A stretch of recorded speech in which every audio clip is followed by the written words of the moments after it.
Wow, here we are live, so to speak, on the Principal Liner Notes podcast. This is the third video podcast, and this is the first video podcast in which I interview another great human being, and this is also the return um, appearance of a great friend and thought partner and bandmate Lauren Kaufman, and I'm so grateful that Lauren is coming to us during a well earned, well deserved break.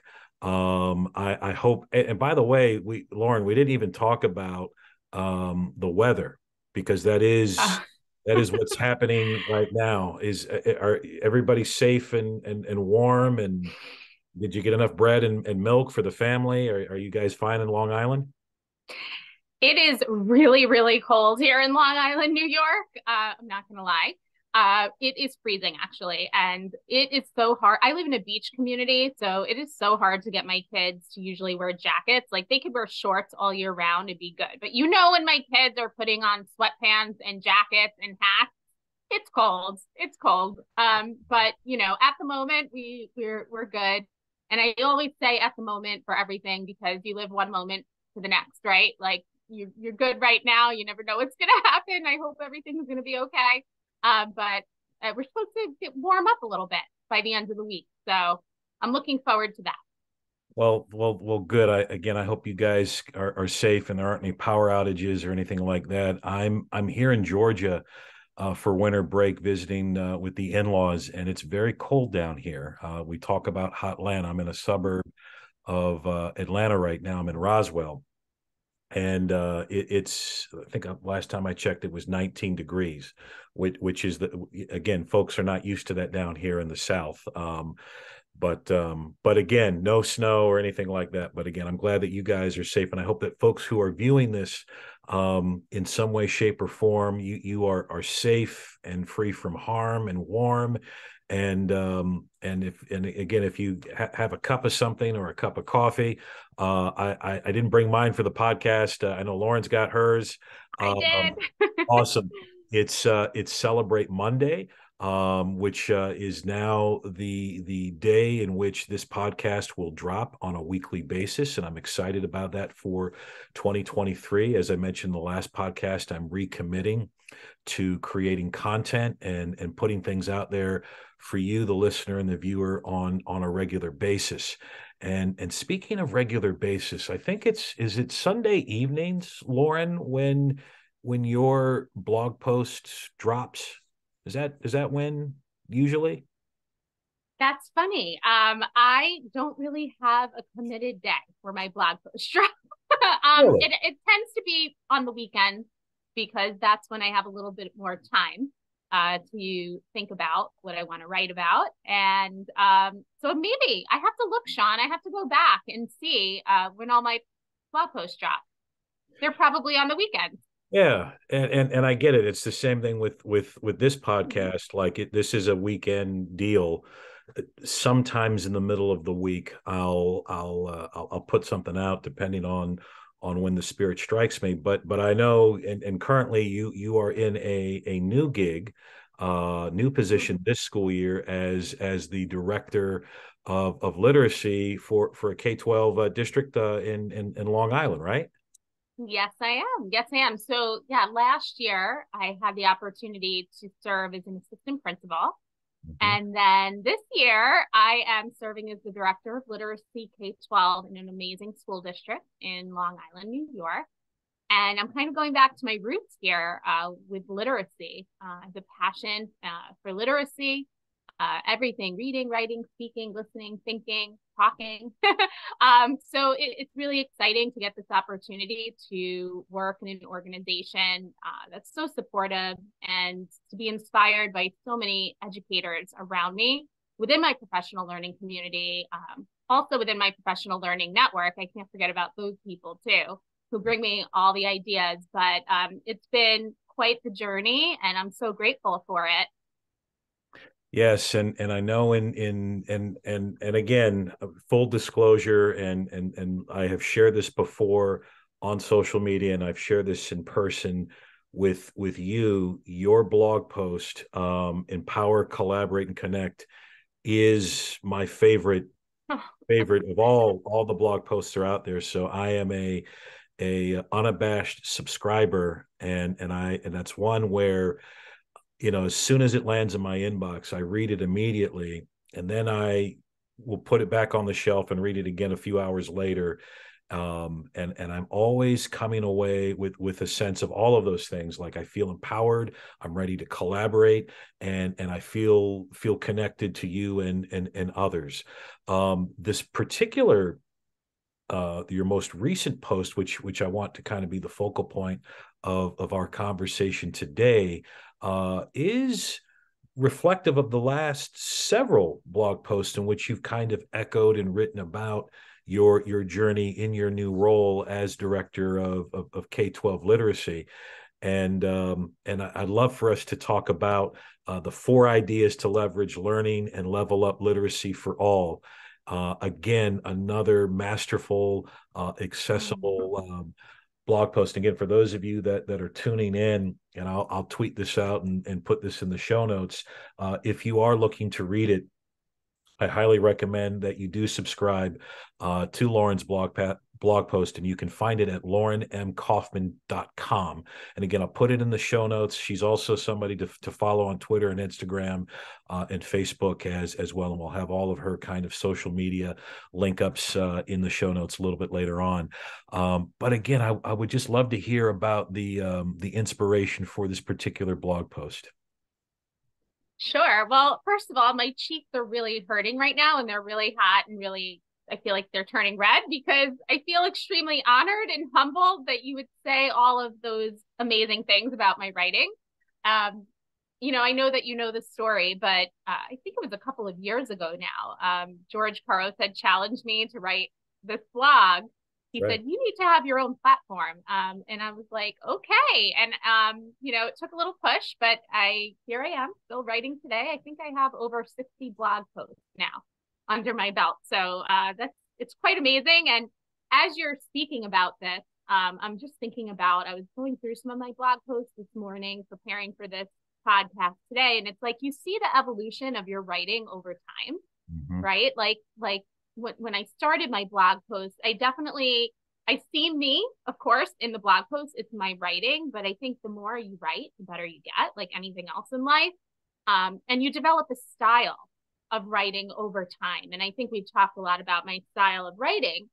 For this particular blog post, it's interesting. I was recently asked to speak at a conference and a couple of conferences. And I was thinking about, wow, I need something a little bit new, a little bit fresh. But of course, I would only present about things that I believe in and things that I've employed myself with teachers, with educators. I've had an amazing journey in my career. I'm only a second year administrator, but I'm still a teacher at heart. I'm a learner, I'm a teacher, and the way I approach everything that I do in education is as a thinking partner, a thought partner. I'm really an instructional coach at heart.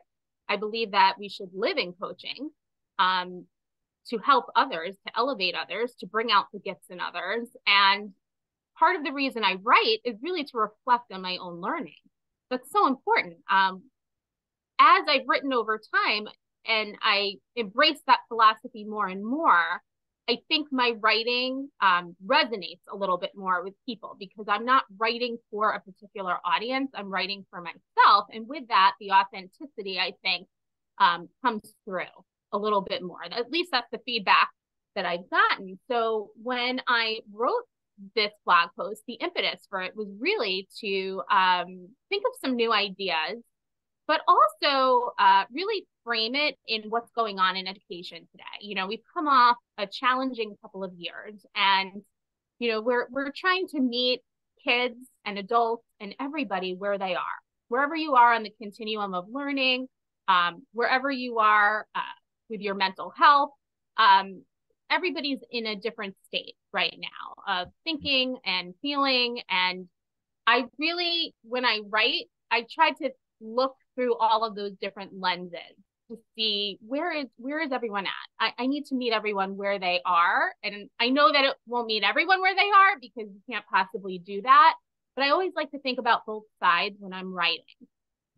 So lately I've been thinking a lot about all the things in education that are coming to the surface because a lot of um, articles and research and ideas that are out there right now is that we need to catch children up in education. And there's tons of programs and things out there that are just kind of inundating us, with what do we do? Where do we start? Where do we go?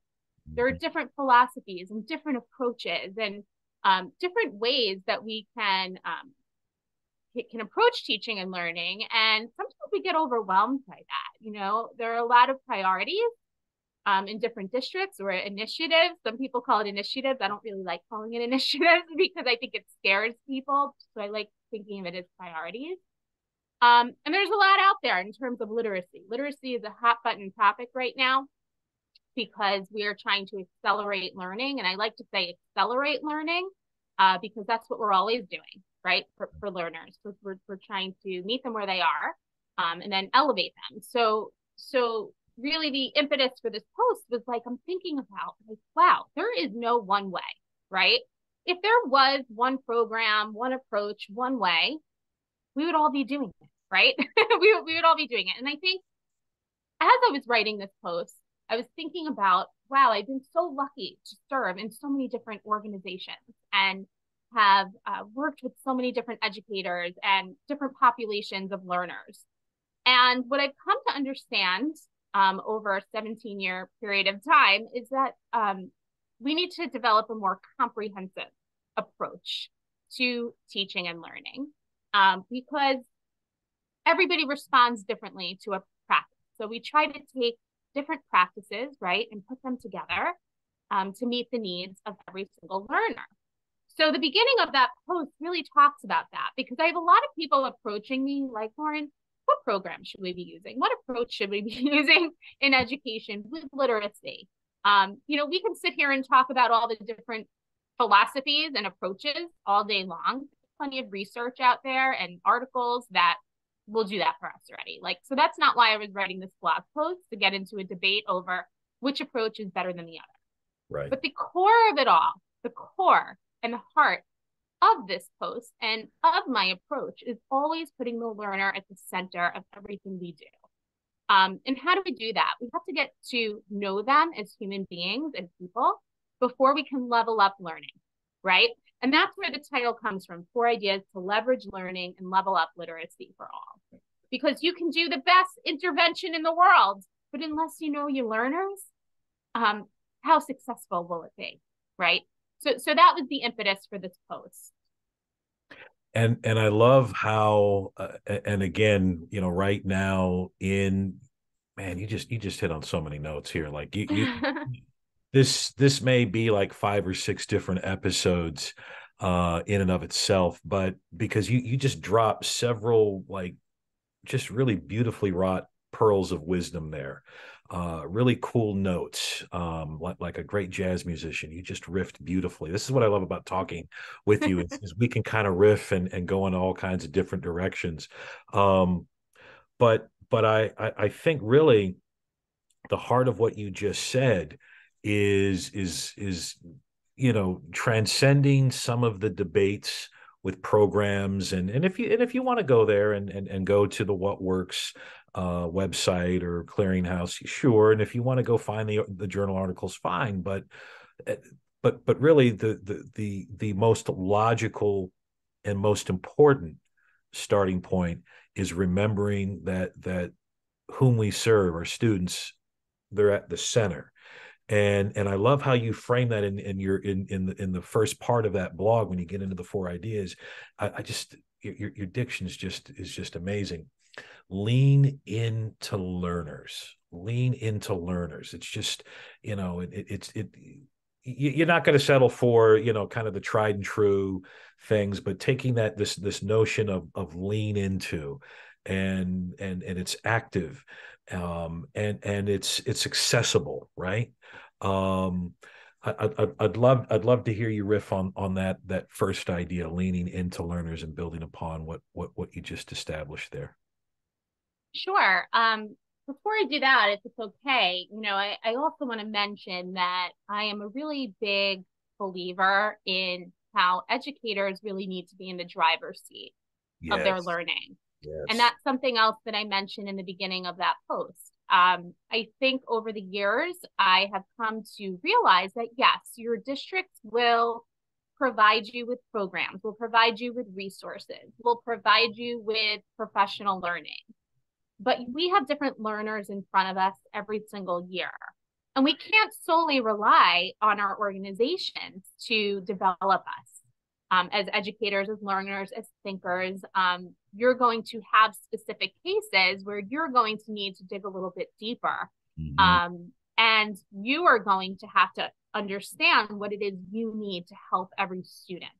And that looks a little bit different every year. And I think, that was one of the big drivers too of this blog post is knowing that a lot of this stuff I'm going to be sharing with you right now and starting with leaning into learners is nobody gave this to me.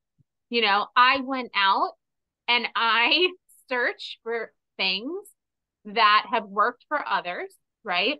Because we are in the business of learning from each other and curating information from each other and consuming information so that we can be creators, right? We need to be consumers to be creators. And as we're creating, we're also consuming more and learning from our students and learning from our colleagues. And then we're able to refine and pivot and adjust in real time. Okay. So when I talk about the 4 ideas to leverage learning and level up literacy for all, I start with lean into learners. And I talk about this question. I ask this question: how will you invest time in getting to know and intentionally connect with your learners? This goes back to the Rita Pierson TED Talk. Learners don't want to learn from people they don't like, Exactly. and our kids, they feel that. People feel that. They feel that when you have a genuine interest in who they are as people, um, you tend to perk up a little bit, right? When you know somebody cares about you, that's when you're cognitively engaged and you're productive in your learning. So the first thing I talk about is, I was giving a nod back to George Couros again. George Couros has these 5 questions that he once wrote about in a blog post, and he puts them out there quite often. And I'll share some of the questions with you now. One is, what qualities do you look for in a teacher? What does success look like to you at the end of the year? What's one big question you have? What are you passionate about? What are your strengths and how can we utilize them? See, I'm rattling them off the top of my head because Know that's how them. much I believe in these questions. I know them. I've used them with my learners. And, I also believe in providing multiple pathways for kids, for teachers to respond to questions, to respond to learning. So I would take these questions and I would have them give them choice. Do you want to answer in a flip video? Do you want to answer in a Google form? Do you want to answer in a Google Doc, in a slide deck? There are so many different ways we could do that, or just in a plain old notebook. And what I also like about these questions is that they're not specific to a content area. So, like, very often we'll give out learning surveys, right? And as literacy teacher, I might have put out a reading interest survey to kids, Mhm. getting to know them as readers. What books do you like? What genres do you like? But rather than being so content specific, this really opens up dialogue that really gives you so much more. It's a really great investment in the emotional and instructional deposit box because you get back so much cool information and you can use these questions over the course of the year and you see the evolution of these questions. And what's really nice too is that you can not only use these questions with kids, but you can flip the questions and you can use them. If you're a leader, you can use them with teachers. What qualities do you look for in a leader instead of a teacher, right? Getting that question back, what does success look like to you at the end of the year for a teacher? So interesting. You get a variety of examples. I would use this with families too. What does success look like for you, for your child at the end of the year? What qualities do you look for in your child's teacher? So do you see how you can take one question and refine it to meet the needs of your audience? What's really cool about using that as a teacher with parents and kids is that you can create this beautiful narrative and profile on a child. So you can see a couple different lenses through different lenses. So the child might answer something, then the parent might answer the same question a little bit differently, which is really interesting. So you're able to bring that together to create this story. And to have this picture of who is sitting in front of you. Really important. So that's one way that you can lean into learners. Something I also did recently in a few of my department meetings is, as I'm navigating this new role of director of literacy, I have a lot of people to get to know because it's K-12. So there are a lot of teachers, a lot of administrators, a lot of staff, families, so many different people. And so, I recently went to NCTE. I was lucky enough to go there, and I attended a session, a Wakelet session, actually, with my friend Tisha Poncio. She's amazing. And she actually had asked us a question that we curated our answers into Wakelet. And I love Wakelet as a platform. I think it's a great space to curate resources, and it's a multimedia experience that you're getting. So I thought of the question, I think that I learned in another session, what book turned you into a reader? I love that. And it's a great question because it really brings you back to that moment in time, that significant moment in time where you had that aha moment as a learner, as a reader, when you transacted with a book and it spoke to you in a magical way. It brings you back in time. So what was so beautiful for me to see as I'm getting to know teachers is they saw this question and they naturally started talking to each other about these books. And they said, Lauren, like, how far are we going back here? I said, I'm not going to give you the answer. You tell me what you want to share. What book really hooked you? And we had teachers going back to like the Babysitters Club series and Nancy Drew series and all of these, a lot of series, by the way. It seems like series really hook us as readers because we get so committed. Yeah, right. We get committed to the author, to their style of writing, to the characters. We it's like a great sitcom or Netflix series, right? And we then you binge it, right? And we have to. Yes. So it was so beautiful to see all of these amazing conversations that were ignited by that question. And I just sat back and I was enjoying listening to everybody and learning about everybody and seeing them go back to their childhood. The smile stretched across their faces. It was unbelievable. And I sat back, didn't have to say anything. We curated the information in Wakelet. We can either use an image or text, however we wanted. And during that process, they're actually recommending books to each other too. And for their kids at home, they're like, oh, my child hasn't read that series yet. And so at the very end of it, I said to the teachers, I said, so talk to me about the impact of this activity, and they were like, well, it got us talking, it got us thinking, it got us learning from one another, right? And then, can you do this with your students? What do you think? This is something you could do tomorrow.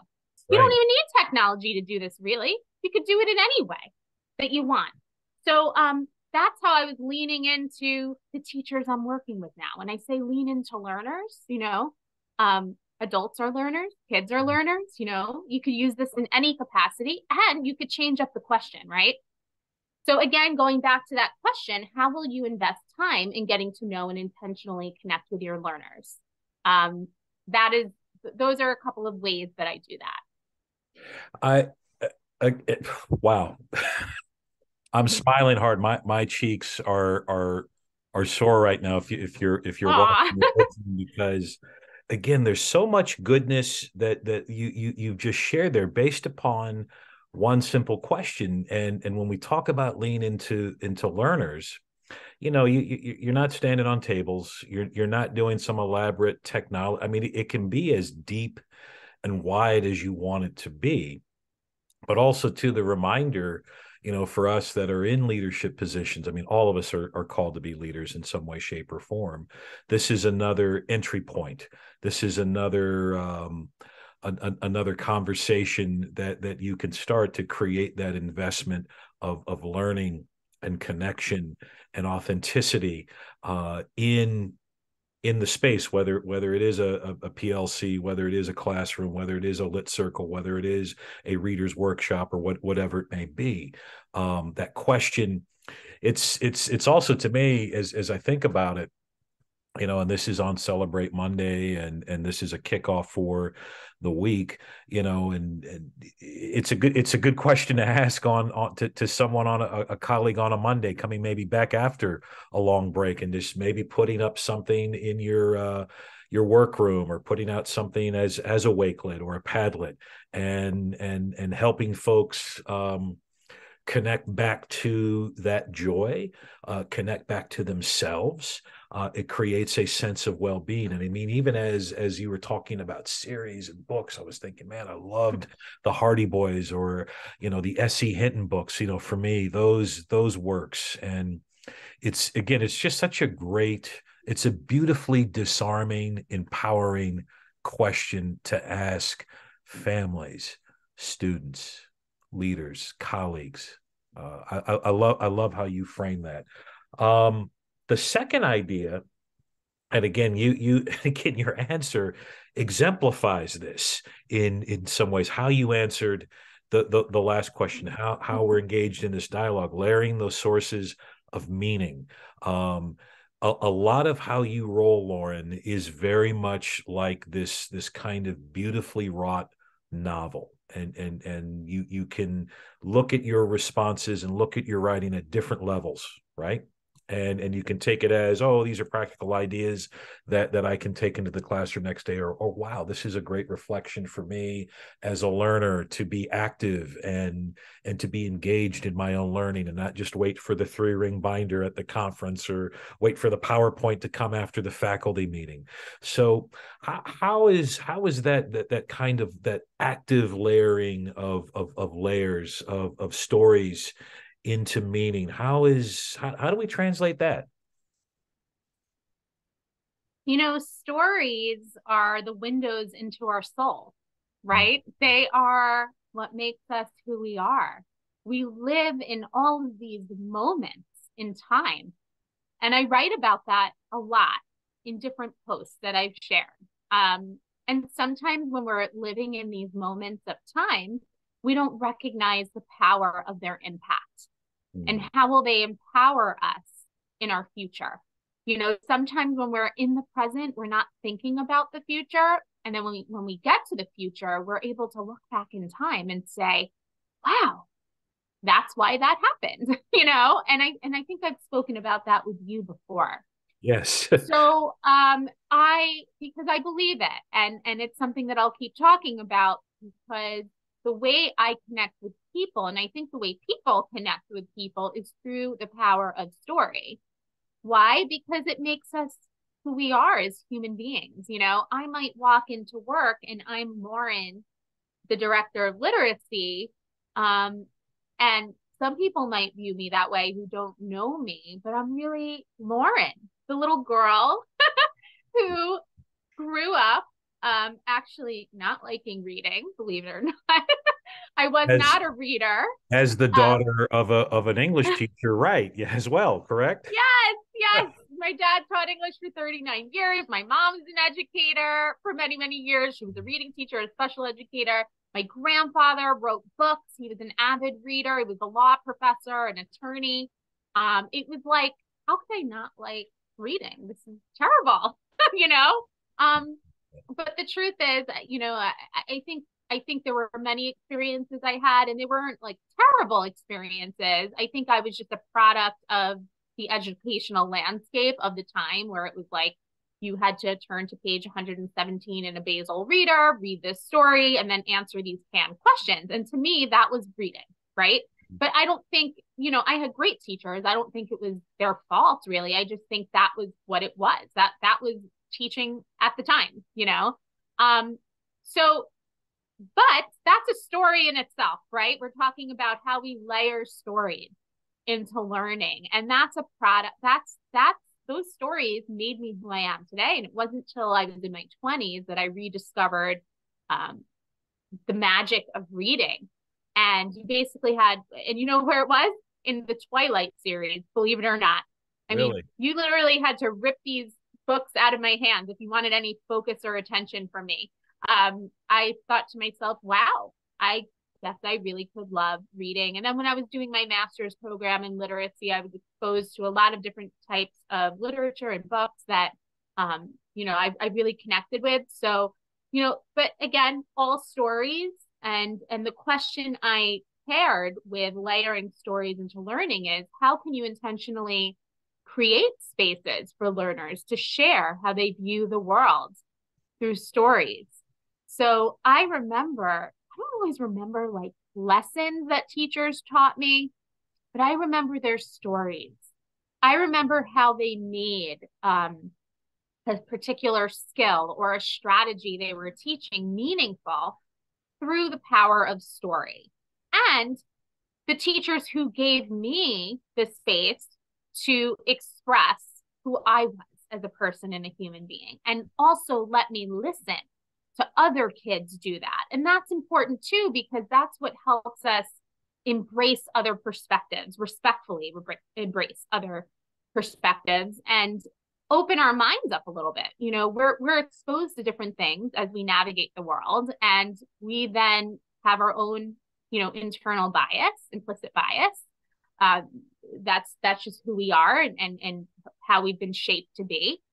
And then the more we are able to attentively listen to others, the more open we become to other ideas and things. So I came up with this almost like this little protocol for stories for people who might want a little help with how they can embed that into their instructional planning and their learning. One I say is to personalize. You might say to the kids, I was thinking about, or I remember when, or let me tell you a story. Mm-hmm. That certainly perks their ears up when you say to kids or to adults, tell you a story. All of a sudden they're listening, right? So that's personalizing. Then through connection, you want learners to connect their own stories to a learning experience that you're sharing with them that day.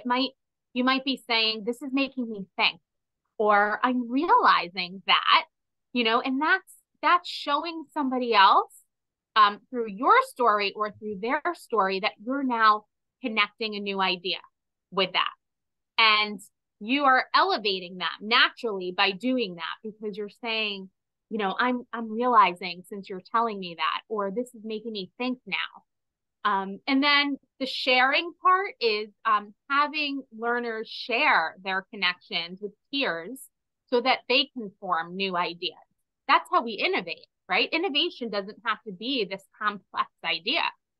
It's just, as George would say, new and better ways of doing things, in the innovator's mindset, of course. Right. So you could say your story is making me think, your story is making me wonder, ask questions, develop and cultivate that curiosity. We talk about that all the time, how it's important to embrace curiosity in the classroom, because those questions are launch pads for new ideas. And that develops agency and ownership, right, over our learning. So layering storytelling into all content areas, no matter what you're teaching, is really, really important to get learners to connect. And that's kind of a perfect segue. And again, you've sprinkled this throughout our conversation, this notion of voice and agency, and being able to not only just launch it and hey, go out and tell your story, but to leverage that in a meaningful way. You made mention of things like curating ideas or empowering others to curate ideas, whether it's through Wakelet or Padlet or what have you. But again, the third idea of launching and leveraging choice and agency through that, and you give some real practical ideas in the blog post. Thank you. Yeah, that actually does fit in nicely with this next idea. So with launching and leveraging choice, I thought about this question: how can you empower students to develop agency and take ownership over their learning? Mm-hmm. So a couple of things that I think about with this is that when people are given choice, just generally speaking, it empowers them. And there's a difference between empowerment and engagement. When we empower people to do things, there becomes this intrinsic motivation to want to do it. You can't engage in something really authentically and deeply without being empowered to do so. So I've seen engagement before, but how are we engaging? It could look like students are participating in an activity. That's engagement. They're engaging, but do they feel empowered to engage in that? And that's the difference there that we need to look to. Just because kids or adults are working doesn't always mean that they're working productively, efficiently, and effectively and in a meaningful way. Right? Right on. So, right. So how can we do that? Some of the things that I've done in the past, I know a couple of years ago, I took nod to Catlin Tucker, who's wonderful. She is like the queen of blended learning. Absolutely. And she is the one who taught me about these choice boards and giving kids the option to choose how they want to learn in that choice board. So one of the things that I had done in the past was any skill or strategy I had already taught. It always had to be a previously taught skill or strategy because you want kids to feel successful with this choice activity, in that they own this choice activity, but also there'll be something in the choice board that like lifts it to the next level or challenges their thinking a little bit. So it's almost like they have this confidence, this courageous confidence in ownership over choosing something within the choice board. And the choice boards I actually give in the blog post. I actually share the template. So if anybody's interested in the choice boards, it actually comes from Catlin Tucker's work, and then I made it my own. And of course, you can now make it your own. There were all different activities within those choice boards, and also multiple pathways for showing me your learning through those choice boards. So there might be a ton of digital text that kids can choose from, and then how do they respond to that text? They could do it digitally. They can do it by writing in notebook and paper. They would just have to tell me how do you choose to respond, so I know where to look for your response and give you feedback, timely, high quality feedback, right? So that's one thing I did with the choice boards. And then menus. I loved kids. I'm not a big fan of homework unless it's really meaningful. I used to use a lot of menus with homework that just made sense and were authentic. Stuff that kids had already been doing. It was just more of like a reinforcement. I'm not really into homework that takes away time from family and to get kids just to relax. I feel like, if we're talking about neuroscience here and we talk about focus mode and diffuse mode, when we're in school, we're giving kids a lot of information sometimes and they're focusing a lot, but we also want to create those spaces where they're in diffuse mode and they're able to connect the dots to what they've learned so that they can create. You know, we've been talking a lot about that consumption versus creation. And I feel like those menus really allow for that.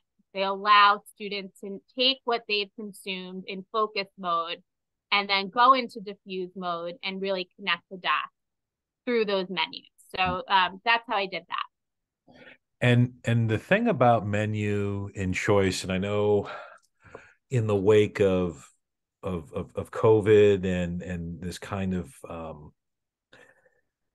this little bit of shift that we're going through, you know, especially when we talk about students' emotional well-being, something about choice and menu boards and those kinds of things, I think, enhance that well-beingness or that opportunity to create an environment of well-being and trust between, you know, student and teacher. It's invitational, and by having that empowerment to have choice, it also creates that empowerment to have voice and ownership. And again, to me, that's the secret sauce, or part of the secret sauce, for creating that sense of well-being for the child in the classroom. Mm-hmm. Yeah, and if we want to bring it to the teacher and educator level, the admin level, we're all learners. That's why we're in education. I'm thinking now I have to give a big shout out to my EdCamp family, my EdCamp Long Island family, because that is making me think. I'm thinking about Choice Board right now. I'm thinking of the EdCamp board right now. When you go to an EdCamp, educators can, in the moment, put up any sessions they'd like to facilitate, and then all of the participants who attend EdCamp, they get to choose where they would like to go based on their professional learning needs. And there's this unspoken rule in EdCamp is that if you go to a session and it doesn't meet your needs, or it's not something you're connecting with, that you're allowed to leave that session and go to another. And there are no egos in EdCamp. That's okay. Or it's not that it's not meeting your needs. Maybe you saw 2 amazing sessions were up on the board, or 3 amazing sessions, and you commit to saying, ooh, this is like a 45-minute block or a 1-hour block. I'm going to hit this session, 20 minutes each. I'm going to go to 3 sessions right now. So educators need that too. And I find that after we hosted our EdCamp in October of 2022, and we hadn't done it in person in like 3 years or something, the energy and the positivity of being there on a Saturday with so many different educators from all over, it was really talk about empowerment. It was really empowering. Therefore, everybody was engaged, and we didn't stop talking about it for a really long time. And we're still not. We're really excited about our next EdCamp opportunities, but you just made me think about that, because I'm thinking about choice boards can really look different in every space, but they're important and they're powerful. You know, and just a quick nod to EdCamp Long Island. I saw, you know, I follow you on Twitter, I follow you on social media. You're really good about kind of texting me directly the goodness that's going on, as a way to kind of empower me, but also whatever I can do to help and support, and I'll retweet, and I'll do that without question. But what I loved about EdCamp Long Island was it you know, and ed camps have kind of, you know, I think because of COVID and distance and all of that, have gone through a bit of a decline, and they've been seen as outdated. But you all really, for me as a learner, really brought like this ed camp renaissance, and it was contagious, seeing all the tweets and seeing all of our mutual friends jubilant. And a lot of that jubilance, one, was the personal connection, but two, I believe, is just the whole ethos of that ed camp, is this notion of choice, this notion of personalized learning, this notion of communal learning.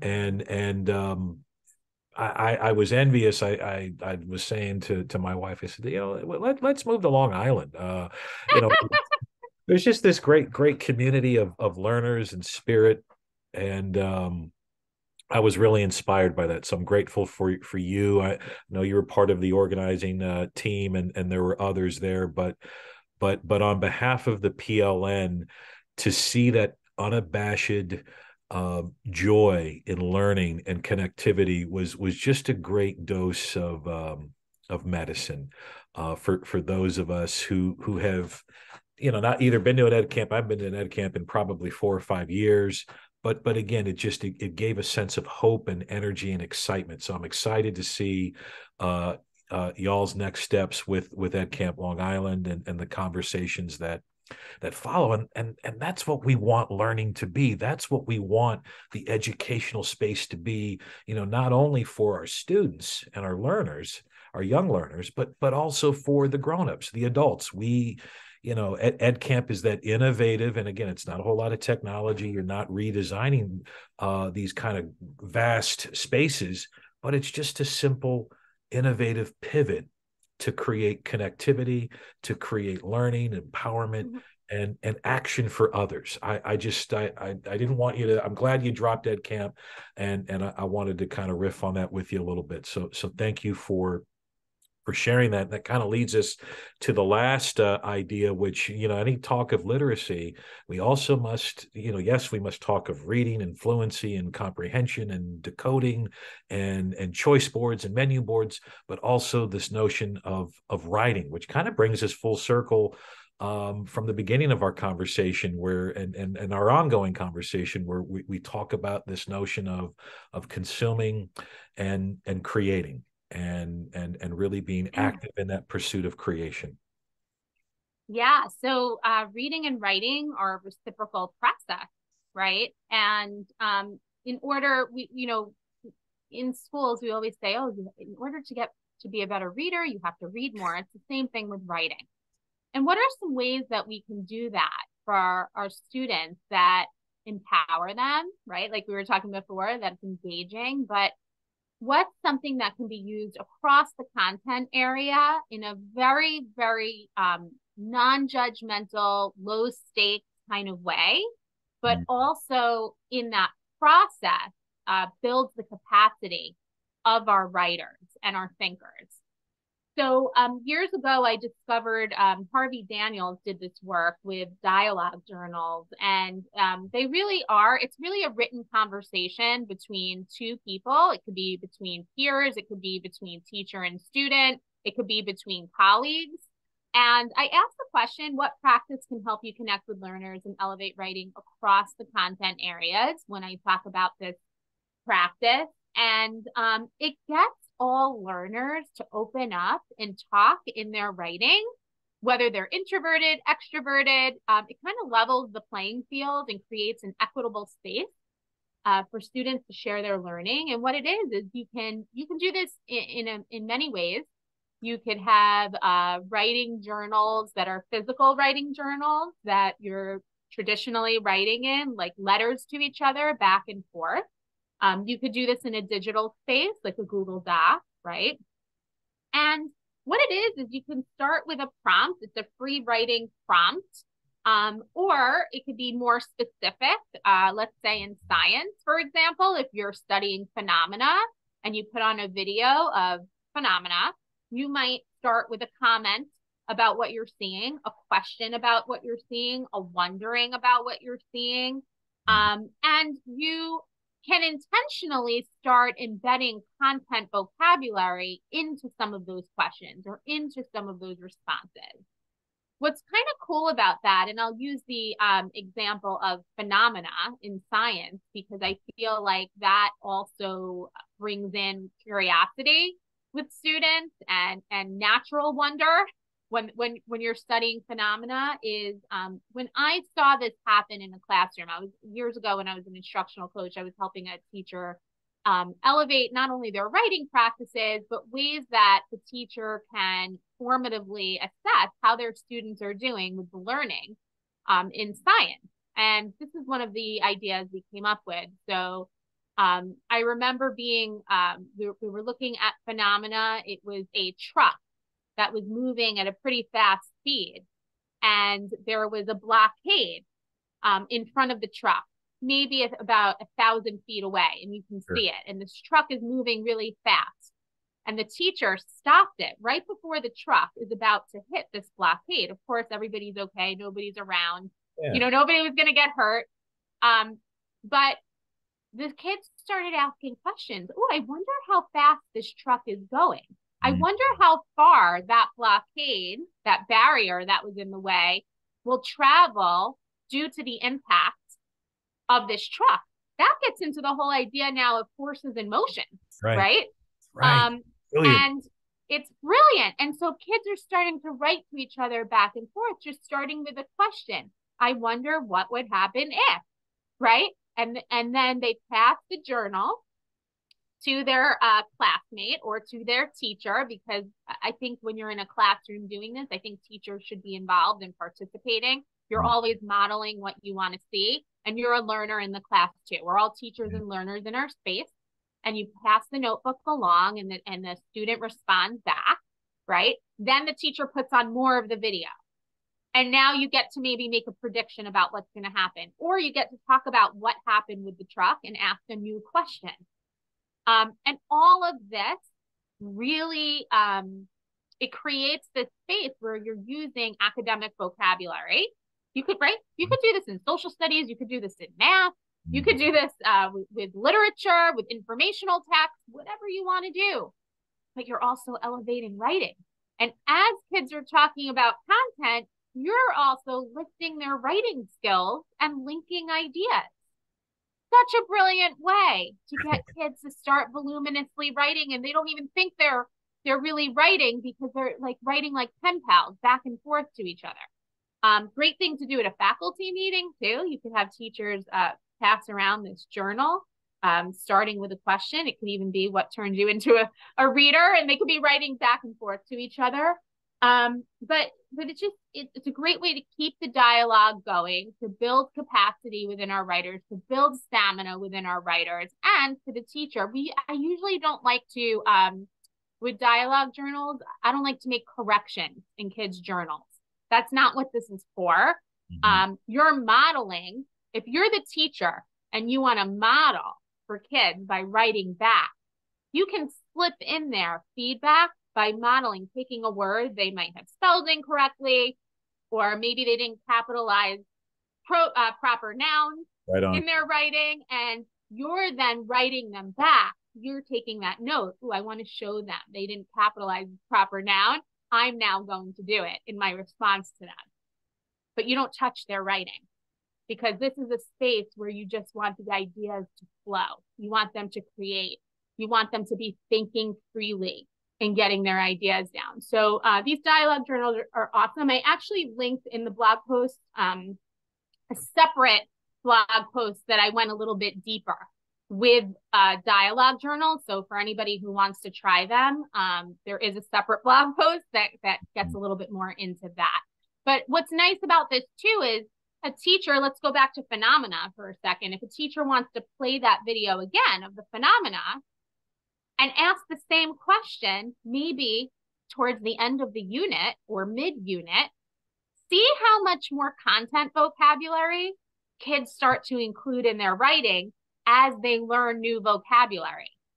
So you might do this in the beginning and the vocabulary might be very basic, right? Or they'll use their background knowledge, their schema about what they know about the topic. But as you teach in to this unit of study, that content vocabulary, you hope to evolve. Or you can even say to them directly, I want you to try to include in your dialogue journals today a couple of more vocabulary words than you did last time that go with this unit. And what better way to ignite a student's creativity and critical thinking, which typically there are, this just sounds like a safer, much more student-centered way to do that, rather than, all right, here's this large project, or here's this large task that you have to do that is going to force you to be creative or force you to use critical thinking. This sounds much more organic, and again, it's getting in on, it's meeting them where they are, which I love about that, and it's fun to do, right? Students, this is a different way of learning, a different way to express knowledge, a different way to connect to knowledge, and students like that. Students appreciate that in some way, shape, or form. Lauren, I got to tell you, this in my mind as I'm listening to you and learning with you, I'm thinking, my God, this is like 5 or 6 different podcast episodes. And before we go, I have one last question, and I would be remiss if I don't ask you this, and I'm going to do a variation on music and courage. As for those you know, you're a long listener, a long time listener of the Principal Liner Notes podcast, and we always make some connection to music. And you also know, and I'm very grateful for your contribution to my latest book writing project on profiles and educational courage. And you wrote a beautiful vignette, which I can't wait for the rest of the world to see. And in fact, if you are looking to see more of Lauren's writing, definitely check out her blog post at laurenmkaufman.com. It's real easy to subscribe, and every time, whether it's a Sunday, Saturday, Friday, Tuesday, whenever it is, when the spirit has moved her and she has come up with a great idea, you'll get that blog post in your inbox. So I highly recommend that at laurenmkaufman.com. And then if you also want to read more of her writings in book form, and you can't, and you're looking forward to my book and her beautiful contribution that will be coming out in 2023, please be sure to order Because of a Teacher, Volume 1, which she made mention George Couros. He edited and curated all of those stories, and Lauren wrote a beautiful story in that book. And then also Lainey Rowell's Evolving with Gratitude. We're both in that book, and we've created a vignette, separate vignettes for Lainey's beautiful book on gratitude and connecting that to neuroscience and classroom practice and all great things. So I'm gonna ask you a question, Lauren, that's gonna connect music and courage. Okay. A lot of this piece in 4 Ideas to Leverage Learning requires the learner to tap into some courage. There may be some hesitancy. There may be some fear because it may be because of imposter syndrome or the culture of the school or whatever is inhibiting that teacher. So if you hear of that teacher that may be struggling to put some of these 4 ideas to leverage learning into practice, what would be a song that you would encourage them to listen to maybe get them fired up or to give them that courage to take some of these ideas or one of these ideas and to put them into practice in some way, shape, or form? My goodness. Okay. I'm thinking off the top of my head. No, Gosh, no I love judgment in music. any songs. No judgment. Okay, So okay. I'm thinking right now. Okay, I'm gonna go with Rachel Platten's Fight Song. nice, nice. Which is Yes. that's a good song. It's empowering and it's active and so that yeah, yeah, we may have to put that song in the show notes and tag Rachel to that. But you're Yeah. right. You're right. That's a great uplifting song for any occasion, right? Yeah, you know what? It just actually took me back memory down memory lane. I think I was setting up my classroom one year and when I was still teaching, and I always listened to music while I would do that. I always listen to music in general, even when I'm working. Nice. And I think that song came on and it just like pumped me up for the school year. I was like, yeah, I could do this. This is my fight song. So I don't know why it made me think of that, but I'm sure there's like, I'll think of probably 20 more songs after we get off of this call. Isn't it great Yeah. how and very very similar to the question, what book, inspired you to be a reader, and how when we have those personal connections, whether it's to a book or a song, and even just now in that question, I mean, you went back there. I can see you, with the stapler and the fadeless paper, singing along. Like, you know what? I've got 37 kids in the class. I don't have any planning, but by God, we're going to do this. This is going to be a great year or whatever. I mean, that's music I'm does just, that. it's funny. You're making me Google the lyrics right now. You know, this is my fight song, Take Back My Life song, Prove Mm-hmm. I'm All Right song. Yeah. I'm all right. I'm gonna be all right. It's going to be We're all all gonna right. we're all gonna be all right. You know, listen, there's always somebody to turn to in education, right? Education's hard. It is the most gratifying job, career, life's work on the planet. It really is. You're impacting the hearts and minds of kids. But there are days where it gets hard. There's no doubt about it. And you have to know that, you have your fight song. There's always somebody who you can turn to, even if it's me or you, Sean. Through the power of technology, you can always reach out to somebody. Somebody reached out to me the other day through Twitter. It was like the most heartwarming thing ever. It was a teacher, young teacher, new in her career. She had read a blog post of mine, and she just said, Lauren, I just really connected with this, and can you give me some advice? And I called her. She called me. I think I gave her my number. I said, I have to, there's something about it where I'm going to talk to this educator. And we did. We spoke. So that's one example. There's always somebody to turn to. Yeah, I mean, even though we talk about, and you probably remember this from principal school or teacher school, the gig can be lonely, right? I mean, you are the only teacher in that room, if unless you're co-teaching or you have a TA. You're the only, you may be the only assistant principal in your building, or the only principal in your building, in my case, or you're the only director of K-12 literacy in your district. But and there are moments when we can be alone, and moments when we feel disconnected. But even though we may be in the ring, right? There's still people behind that fighter. There are still people cheering you on, or there's still that manager, that trainer that gives you. I don't even know. I don't even box. I'm just basing this upon Rocky movies right now. But Mm-hmm. what I used to see as a kid.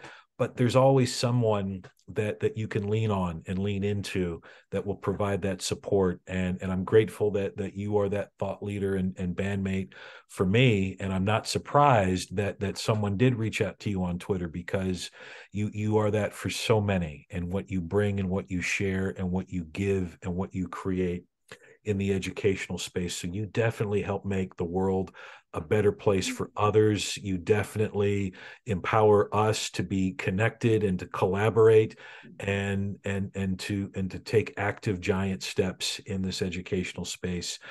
So I am glad to be on the flip side of the album with you. I'm always there for you, and I am just excited about future writings and future presentations and keynotes that will be coming your way, and I look forward to the folks who will be reading your work and cheering you on and responding. And we're bandmates for life, pal. So I'm grateful for you, Lauren. For life. I'm not going anywhere, friend. You've got me. So thank you for all of that. Thank you for having me back on the podcast. It was an honor and a pleasure. And hope you have a great rest of your day. Absolutely. Friends, this is the Principal Liner Notes podcast. This is Sean Gaylord with his bandmate and thought partner for life, Lauren Kaufman. Very grateful for your time. Listeners, grateful for Lauren's time. Please be sure to follow. And Lauren, what's the best way they can follow you on Twitter? I know you got a couple of accounts. Yes. What's the best one? Yes. Well, for all things writing and podcasts and my thinking and sharing out articles and things like that, it's at LAU 7210. And then if you want to follow me and see what I'm doing on the school front, it's at Lauren Kaufman GC. And on Instagram, it's Lauren M. Kaufman. And of course, you could follow my blog, as Sean said before, laurenmkaufman.com.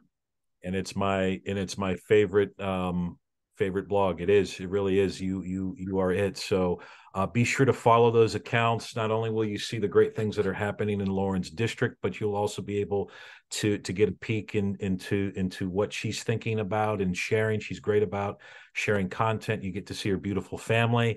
I feel like I'm on that journey with you and your boys and your husband. So thank you for allowing us to be a part of your world. And thank you, listeners, for being a part of the Principal Liner Notes podcast. This is episode 95.